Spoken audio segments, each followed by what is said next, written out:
La Bible en un an, le 27 janvier, le livre de l'Exode, chapitre 4, verset 1 au chapitre 6, verset 1, le livre des Psaumes, chapitre 22, verset 20 à 32, le livre des Proverbes, chapitre 4, versets 3 et 4, la première épître de Pierre, chapitre 1, verset 1 à 12. Exode, chapitre 4. Moïse répondit et dit : Voici, ils ne me croiront point, et ils n'écouteront point ma voix. Mais ils diront : L'Éternel ne t'est point apparu. L'Éternel lui dit : Qu'y a-t-il dans ta main ? Il répondit : Une verge. L'Éternel dit : Jette-la par terre. Il la jeta par terre, et elle devint un serpent. Moïse fuyait devant lui. L'Éternel dit à Moïse : Étends ta main, et saisis-le par la queue. Il étendit la main et le saisit, et le serpent redevint une verge dans sa main. C'est là, dit l'Éternel, ce que tu feras, afin qu'ils croient que l'Éternel, le Dieu de leur père, t'est apparu, le Dieu d'Abraham, le Dieu d'Isaac et le Dieu de Jacob. L'Éternel lui dit encore : Mets ta main dans ton sein. Il mit sa main dans son sein, puis il la retira, et voici, sa main était couverte de lèpre, blanche comme la neige. L'Éternel dit : Remets ta main dans ton sein. Il remit sa main dans son sein, puis il la retira de son sein, et voici, elle était redevenue comme sa chair. S'ils ne te croient pas, dit l'Éternel, et n'écoutent pas la voix du premier signe, ils croiront à la voix du dernier signe. S'ils ne croient pas même à ces 2 signes, et n'écoutent pas ta voix, tu prendras de l'eau du fleuve, tu la répandras sur la terre, et l'eau que tu auras prise du fleuve deviendra du sang sur la terre. Moïse dit à l'Éternel : Ah, Seigneur, je ne suis pas un homme qui ait la parole facile, et ce n'est ni d'hier ni d'avant-hier, ni même depuis que tu parles à ton serviteur, car j'ai la bouche et la langue embarrassées. L'Éternel lui dit : Qui a fait la bouche de l'homme ? Et qui rend muet ou sourd, voyant ou aveugle ? N'est-ce pas moi, l'Éternel ? Va donc, je serai avec ta bouche, et je t'enseignerai ce que tu auras à dire. Moïse dit : Ah, Seigneur, envoie qui tu voudras envoyer. Alors la colère de l'Éternel s'enflamma contre Moïse, et il dit : N'y a-t-il pas ton frère Aaron, le Lévite ? Je sais qu'il parlera facilement. Le voici lui-même, qui vient au-devant de toi. Et, quand il te verra, il se réjouira dans son cœur. Tu lui parleras, et tu mettras les paroles dans sa bouche. Et moi, je serai avec ta bouche et avec sa bouche, et je vous enseignerai ce que vous aurez à faire. Il parlera pour toi au peuple, il te servira de bouche, et tu tiendras pour lui la place de Dieu. Prends dans ta main cette verge, avec laquelle tu feras les signes. Moïse s'en alla, et de retour auprès de Jéthro, son beau-père, il lui dit : Laisse-moi, je te prie, aller rejoindre mes frères qui sont en Égypte, afin que je voie s'ils sont encore vivants. Jéthro dit à Moïse : Va en paix. L'Éternel dit à Moïse, en Madian : Va, retourne en Égypte, car tous ceux qui en voulaient à ta vie sont morts. Moïse prit sa femme et ses fils, les fit monter sur des ânes, et retourna dans le pays d'Égypte. Il prit dans sa main la verge de Dieu. L'Éternel dit à Moïse : En partant pour retourner en Égypte, vois tous les prodiges que je mets en ta main. Tu les feras devant Pharaon. Et moi, j'endurcirai son cœur, et il ne laissera point aller le peuple. Tu diras à Pharaon : Ainsi parle l'Éternel, Israël est mon fils, mon premier-né.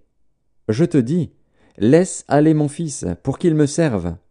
Si tu refuses de le laisser aller, voici, je ferai périr ton fils, ton premier-né. Pendant le voyage, en un lieu où Moïse passa la nuit, l'Éternel l'attaqua et voulut le faire mourir. Séphora prit une pierre aiguë, coupa le prépuce de son fils, et le jeta aux pieds de Moïse, en disant : Tu es pour moi un époux de sang. Et l'Éternel le laissa. C'est alors qu'elle dit : Époux de sang, à cause de la circoncision. L'Éternel dit à Aaron : Va dans le désert au-devant de Moïse. Aaron partit. il rencontra Moïse à la montagne de Dieu, et il le baisa. Moïse fit connaître à Aaron toutes les paroles de l'Éternel qu'il avait envoyées, et tous les signes qu'il lui avait ordonné de faire. Moïse et Aaron poursuivirent leur chemin, et ils assemblèrent tous les anciens des enfants d'Israël.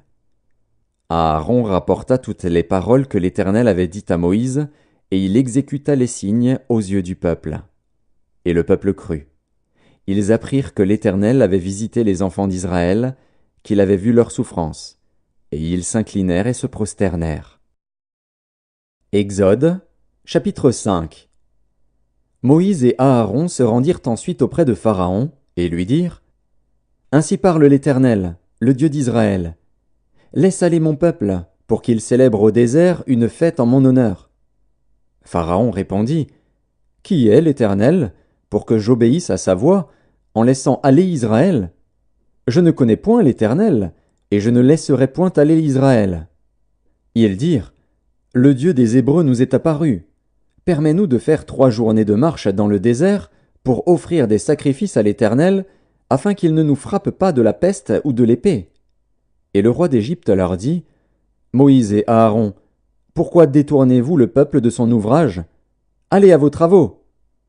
Pharaon dit : Voici, ce peuple est maintenant nombreux dans le pays, et vous lui feriez interrompre ses travaux. Et ce jour même, Pharaon donna cet ordre aux inspecteurs du peuple et aux commissaires : Vous ne donnerez plus comme auparavant de la paille au peuple pour faire des briques, qu'ils aillent eux-mêmes ramasser de la paille. Vous leur imposerez néanmoins la quantité de briques qu'ils faisaient auparavant, vous n'en retrancherez rien, car ce sont des paresseux. Voilà pourquoi ils crient, en disant : Allons offrir des sacrifices à notre Dieu. Que l'on charge de travail ces gens, qu'ils s'en occupent, et ils ne prendront plus garde à des paroles de mensonge.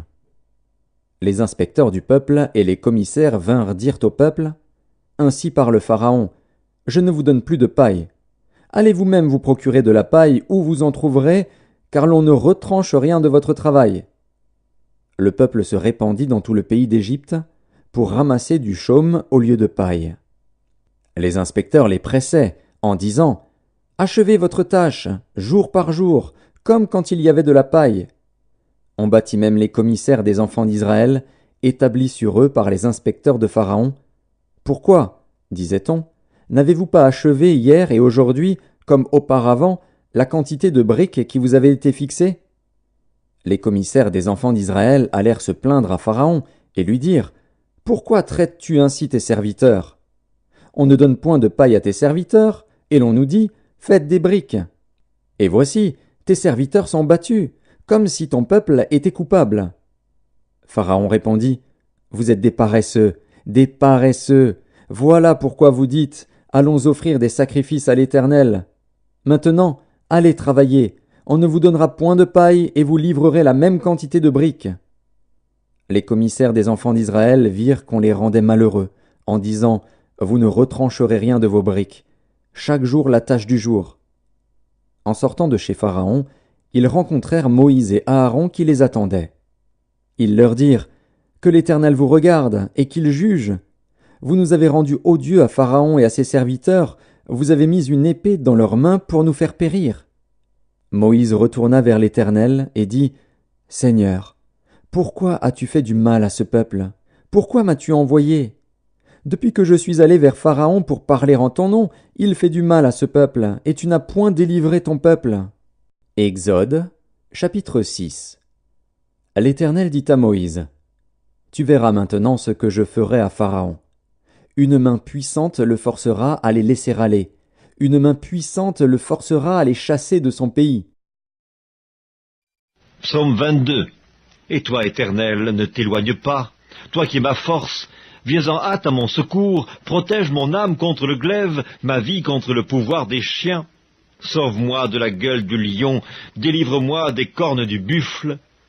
Je publierai ton nom parmi mes frères, je te célébrerai au milieu de l'assemblée. Vous qui craignez l'Éternel, louez-le. Vous tous, postérité de Jacob, glorifiez-le. Tremblez devant lui, vous tous, postérité d'Israël.